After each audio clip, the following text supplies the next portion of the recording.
22 अप्रैल 2025 दोपहर के करीब 3 बज रहे थे और करीब 40 से भी अधिक टूरिस्ट कश्मीर के पहलगांव के वैसरन घाटी में बाहर घूम रहे थे। इन टूरिस्टों को बिल्कुल भी आइडिया नहीं था कि अगले ही पल इनके साथ क्या होने वाला है। जिन पहाड़ों में ये अपने लाइफ के कुछ 2 पल सुकून से बिताने आए थे, वही इनके लाइफ के आखिरी के 2 पल बन जाएंगे।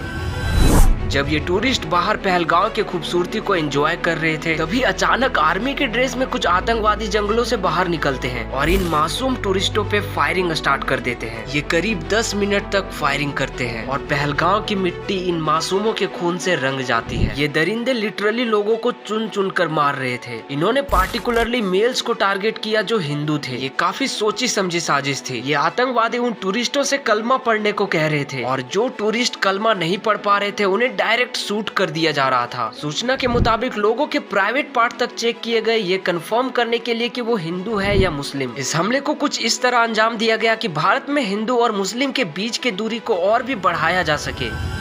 एक पल के लिए आप खुद को इमेजिन करिए उन मासूम लोगों के प्लेस में जिनकी बेरहमी से जान ले ली गई। आपके मन में कहीं ना कहीं ये सवाल जरूर आएगा कि क्या मेरी बस इतनी गलती थी कि मैं हिंदू हूँ और मुझे कलमा पढ़नी नहीं आती, इसलिए मुझे अब गोली मार दी जाएगी। ये बस इमेजिन करने में ही इतना डरावना लगता है, तो सोचिए उन मासूम लोगों के साथ क्या बीती होगी जिनके साथ ये रियलिटी में हो गया। इन दरिंदों के इन्हें घटिया सोच और कारनामों की वजह से ये अपने धर्म का नाम बदनाम करते हैं। मैं यहाँ किसी धर्म या रिलीजन को हेट नहीं कर रहा, मैं बस इंसानियत की बात कर रहा हूँ।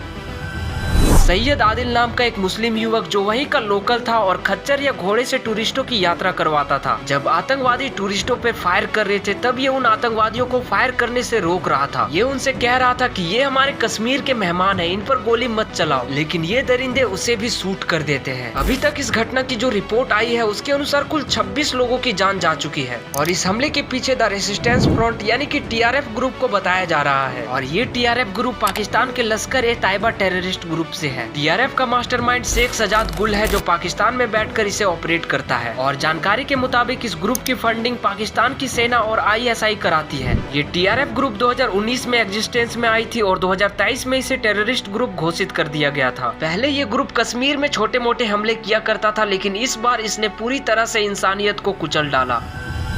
इस हमले के होने के पीछे बहुत से रीजन बताए जा रहे हैं। पहला रीजन, धारा 370 के हटने के बाद यहाँ थोड़ी शांति बनी थी और कई सारे टूरिस्ट भी यहाँ घूमने के लिए आने लगे थे, जिससे यहाँ के लोकल लोगों को रोजगार मिलने लगा था, क्योंकि यहाँ ज्यादा इंडस्ट्री या फैक्ट्री नहीं है जिससे लोगों को रोजगार मिल सके। लेकिन ये टेररिस्ट ग्रुप कभी नहीं चाहते थे कि यहाँ के लोकल लोगों को रोजगार मिले। ये यहाँ के लोकल्स को इनडायरेक्टली आर्थिक रूप से कमजोर करते थे और पैसों का लालच देकर आतंकवाद से जुड़ने पर मजबूर करते थे। इसलिए ये आतंकवादी संगठन कभी नहीं चाहते थे कि यहाँ कोई टूरिस्ट आए और यहाँ के लोकल लोगों को रोजगार मिले।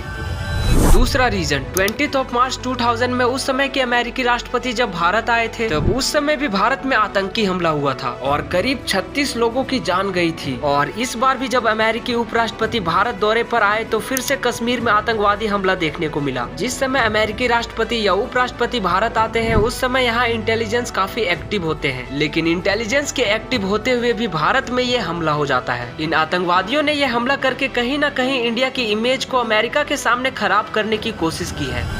तीसरा रीजन, अमरनाथ यात्रा। हर साल ये यात्रा पहलगाम बेस कैंप से स्टार्ट होती है और उस समय यहाँ मिलिट्री और इंटेलिजेंस एजेंसियां काफी हाई अलर्ट पर रहती है, लेकिन इन आतंकवादियों ने अमरनाथ यात्रा के बेस कैंप यानी कि पहलगाम पर अटैक करके इस होने वाली यात्रा को रोकने की कोशिश की है। चौथा रीजन, इसके बारे में मैंने वीडियो में पहले ही बताया है कि इस हमले को इस तरह अंजाम दिया गया है कि हमारे देश के हिंदू और मुस्लिम भाइयों के बीच नफरत पैदा किया जा सके, जिसकी शुरुआत सालों पहले अंग्रेजों ने की थी और हम इंडियंस पर रूल किया था। लेकिन जब हम लोगों ने एक साथ मिलकर अंग्रेजों का सामना किया था तो अंग्रेजों को भी भारत छोड़ना पड़ा था। इस मुश्किल घड़ी में जो मुस्लिम भाई हिंदुओं के सपोर्ट में खड़े हैं और जो यूनिटी हिंदू भाइयों के साथ दिखा रहे हैं, बस वही भारत को मजबूत बना सकती है। चाहे वो कोई भी हो, हिंदू हो, मुस्लिम हो, सिख हो या ईसाई हो, हम सब एक साथ हैं और हम सब आतंकवाद के खिलाफ हैं। बस यही संदेश हमें हर घर पहुंचाना है। बाकी मेरा नाम आकाश सिंह राजपूत है और मैं आप सब व्यूअर से यही कहना चाहूंगा कि हमारे सोसाइटी में फैले इस आपसी नफरत को कम किया जाए, ताकि हमारे देश के दुश्मनों के इरादे कभी कामयाब ना हो। बाकी आप कमेंट सेक्शन में पीड़ित परिवारों के लिए अपनी संवेदना व्यक्त कर सकते हैं और पहलगाम अटैक से रिलेटेड अपनी बातों को भी रख सकते हैं। और अगर आपको ये वीडियो अच्छा लगा हो तो प्लीज इसे लाइक और अपने दोस्तों के पास शेयर जरूर करें। और आप ऐसे ही इन्फॉर्मेटिव वीडियोस के लिए हमारे चैनल को भी सब्सक्राइब कर सकते हैं।